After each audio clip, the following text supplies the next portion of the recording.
Si ces délégations de services publics ont été créées à une époque, c'est que ça correspondait à un vrai besoin. C'est avant tout un lieu porté par les habitants et destiné aux habitants.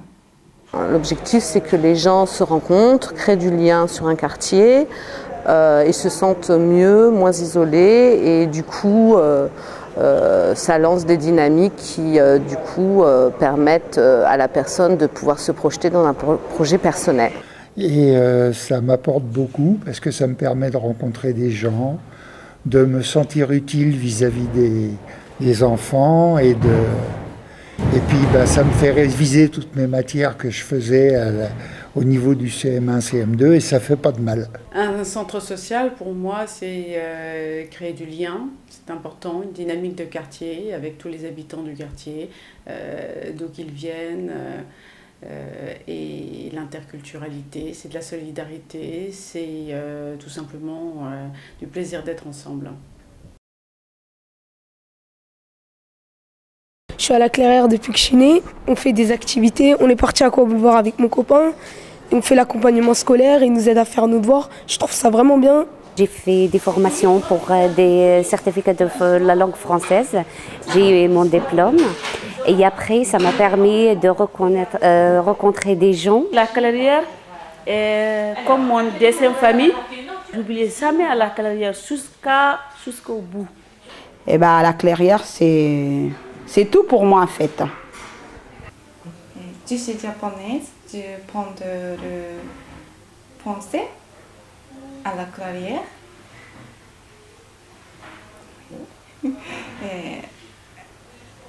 Une amie présentée à la Clairière pour moi parce que je ne parle pas français bien. Maintenant, je travaille. Effectivement, un centre social comme la Clairière est une vraie bouffée d'oxygène pour un quartier puisque ils savent on sait qu'on peut venir, qu'on sera reçu, qu'on sera écouté. Je me vois mal, à l'heure actuelle, arrêter d'être bénévole. Ça m'a tellement apporté, j'ai trouvé des personnes tellement attentives et les personnes avec qui je travaille dans les formations, c'est des personnes avec qui c'est vraiment très très positif de travailler. La raison pour laquelle j'interviens dans un centre social, c'est que je pense que c'est aussi l'avenir, que c'est une façon de prendre les gens là où ils sont, comme ils sont. Dans une association, on rencontre des gens intéressants, et puis on donne et on prend. Voilà, c'est la vie.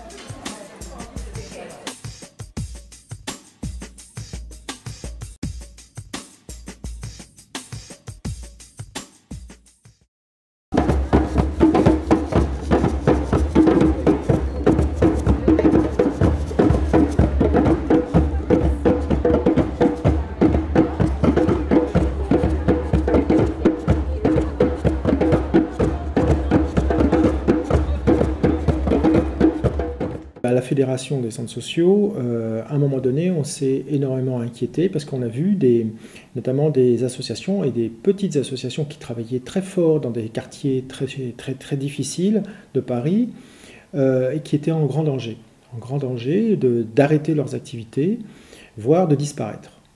Ce qui nous a fait mobiliser pour créer une alerte. Les 30 centres sociaux se sont mobilisés, ont essayé de trouver la communication juste. Qu'est-ce qu'il fallait dire aux élus, les représentants du vote et du suffrage, leur demander ce qu'ils pensaient des centres sociaux à partir des actions que nous développions. Et l'idée, elle était toute simple, c'était de se poser la question en creux. C'était de se dire, au lieu de dire ce qu'on fait, disons ce qui se passerait si on n'existait plus. Qu'est-ce qui se passerait ? Et c'est là qu'est venue l'idée de cette mobilisation. Et si on devait disparaître ? On a été voir toutes les personnes qui fréquentaient les centres sociaux, les habitants des quartiers, les commerçants, les usagers, les participants, les bénévoles. Et on s'est aperçu que finalement, si les centres sociaux n'existaient pas, c'est toute la cohésion sociale des quartiers qui disparaîtrait et qu'il y aurait une véritable déliquescence des quartiers. Il y aurait des gens qui seraient complètement perdus, il y aurait des gens qui seraient qui auraient le sentiment d'être à l'abandon, avec toutes les conséquences que ça peut avoir. Il y aurait une perte d'unité, il y aurait un développement du racisme, il y aurait un développement de la ségrégation en général, enfin de toutes ces formes d'intolérance qui arrivent lorsque il n'y a plus